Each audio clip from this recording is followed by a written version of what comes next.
میری پیدائش 26 اپریل 1932 کو ہوئی تھی، اور یہ مشرقی پنجاب میں جو علاقہ اب ہریانہ کہلاتا ہے اس کا ایک شہر ہے حصار۔ حصار فیروزہ اس کا نام کبھی ہوتا تھا، فیروز شاہ تغلق نے اسے آباد کیا تھا، لیکن اس کے بعد اس کا نام صرف حصار رہ گیا۔ ویسے میرا ایک تعلق جو ہے وہ یو پی سے ہے، ضلع مظفر نگر سے۔ وہاں میرے پردادا، ان حاجی حافظ نور اللہ صاحب کی جائیداد تھی بہت، اور وہ رئیس تھے قصبہ حسین پور کے، لیکن 1857 کی آزادی کی جنگ یا بغاوت جسے کہتے تھے، اس میں ان کی جائیداد ضبط ہو گئی تھی، تو وہ حصار آ گئے اور یہاں پر انہوں نے سرکاری ملازمت شروع کی۔ میرے والد بھی معمولی ایک ذیلی اہلکار تھے ملازمت کے پیشے میں۔ میری والدہ جو ہیں ان کا تعلق صدیقی خاندان سے تھا، اور وہ بہت نیک تھیں، ان پر خاندانی اثرات جو ہیں ان کے دادا بہت زیادہ تھے، اور وہ بہت نیک تھیں، نماز روزہ اور قرآن مجید سے ان کا شغف تھا۔ تو حصار ہی میں میری تعلیم اکثر و بیشتر میٹریکولیشن تک ہوئی ہے۔ درمیان میں 2 وقفے تھوڑے سے آئے، تھوڑے سے عرصے کے لیے ضلع حصار کا ایک قصبہ ہانسی ہے، اور پھر تھوڑے سے عرصے کے لیے ضلع حصار ہی کا ایک قصبہ ہے کہ جو سرسا کہلاتا ہے۔ کہ میٹریکولیشن کے پاس ہونے تک ہم ضلع حصار ہی میں تھے۔ اس زمانے میں مسلم اسٹوڈنٹس فیڈریشن کا کارکن تھا، کیونکہ تحریک مسلم لیگ اس وقت عروج پر تھی، تو اسٹوڈنٹس فیڈریشن جو تھی وہ اگرچہ زیادہ تر تو کالج کے طلباء کی جماعت تھی، لیکن ہمارا تھا اس میں کوئی کالج نہیں تھے، تو ہائی اسکول کے طلباء کی جماعت تھی، اور میں جنرل سیکریٹری تھا ضلع حصار کی مسلم اسٹوڈنٹس فیڈریشن کا۔ اور اس کے حوالے سے ہی میں سن 46 میں ایک بڑا اجلاس ہوا تھا فیڈریشن کا اسلامیہ کالج میں ہال میں، اور اس میں قائد اعظم تشریف لائے تھے، اور ہر ضلع سے پنجاب کے صرف 2 نمائندوں کو وہاں پر بلایا گیا تھا۔ ان میں ضلع حصار سے جو 2 نمائندے تھے ان میں سے ایک میں بھی تھا۔ لیکن یہ ہے کہ سن 47 میں نے میٹرک پاس کر لیا تھا، میرا رزلٹ نکل چکا تھا، جبکہ فسادات شروع ہوئے اور قتل و غارت جو ہے مشرقی پنجاب میں شروع ہوئی ہے۔ ہم تقریباً 1 مہینہ نماز عید کے بعد محصور رہے حصار میں، کہ چند محلے تھے کہ جو مسلمانوں کے ایک دوسرے کے ساتھ جڑے ہوئے تھے، تو ان سب کو جمع کر کے ایک حصار سا بنایا، اور اس کے اندر یہ ہے کہ مورچے بنائے، تاکہ جدھر سے بھی وہاں پر آنے کا، اندر داخل ہونے کا، ہندو جو بھی وہ فتنہ والے آتے تھے اور وہ مسلمانوں کے قتل غارت کے لیے آتے تھے، تو ان کا مقابلہ کیا جاتا رہا۔ 1 مہینے تک حصار میں مسلمانوں نے ہندوؤں کو قابض نہیں ہونے دیا۔ البتہ اس کے بعد انڈین آرمی آ گئی، انہوں نے ہمارے مورچوں کو توڑ دیا، اور سب لوگوں کو نکال کر پھر وہ جو کیمپ تھا بنا ہوا اس میں لے گئے۔ وہاں سے ہم ایک پیدل قافلے کے ساتھ پاکستان پہنچے۔ پاکستان کا ہمارا یہ سفر جو ہے 170 میل کا 20 دنوں میں طے ہوا، اور اس میں ہر طرح کی تکلیفیں،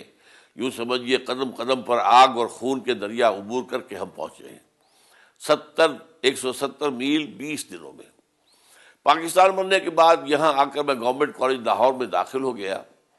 لیکن ساتھ ہی اس وقت مولانا مودودی منظر عام پر آ گئے، اور مولانا مودودی نے مطالبہ کیا کہ پاکستان چونکہ اسلام کے نام پر بنا ہے، اسلام کے لیے بنا ہے،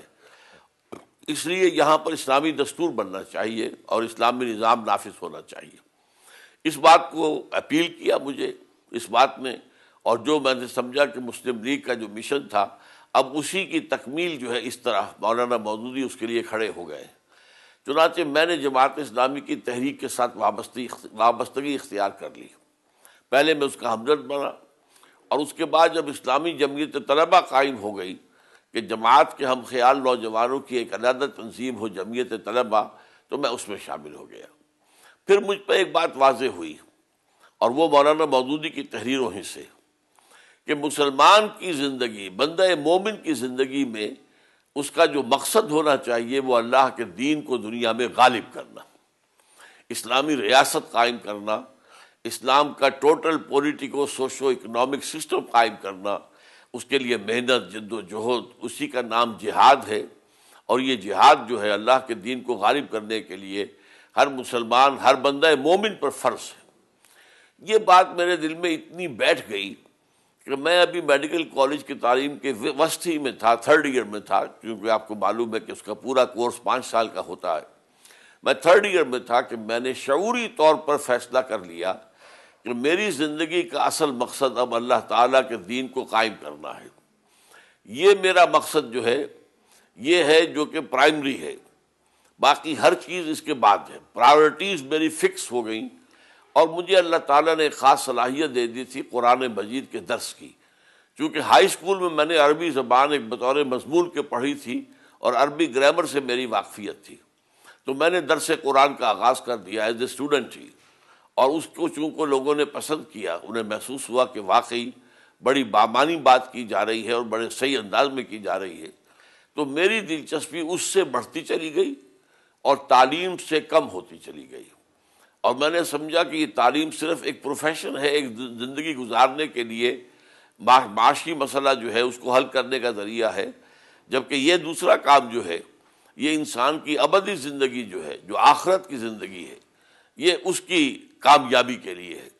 تو میری کمٹمنٹ اسی وقت ہو گئی تھی۔ پھر میں نے جب MBBS کر لیا، فارغ ہو گیا، تو اسی کمٹمنٹ کے تحت میں جماعت اسلامی کا رکن بن گیا۔ میں 4 سال تقریباً جماعت کے اندر رہا، اور میں وہاں ضلع منٹگومری جو ساہیوال کہلاتا ہے اس کی جماعت کا میں امیر بھی بن گیا۔ لیکن پھر مجھے محسوس ہوا کہ جماعت اسلامی سے ایک بہت بڑا بلنڈر ہو گیا ہے، اور وہ یہ ہے کہ اس نے انتخابات کے میدان میں داخل ہو کر اپنے آپ کو پاور پالیٹکس میں الجھا لیا ہے، جبکہ اس سے پہلے میرے نزدیک جماعت اسلامی ایک اصولی اسلامی انقلابی جماعت تھی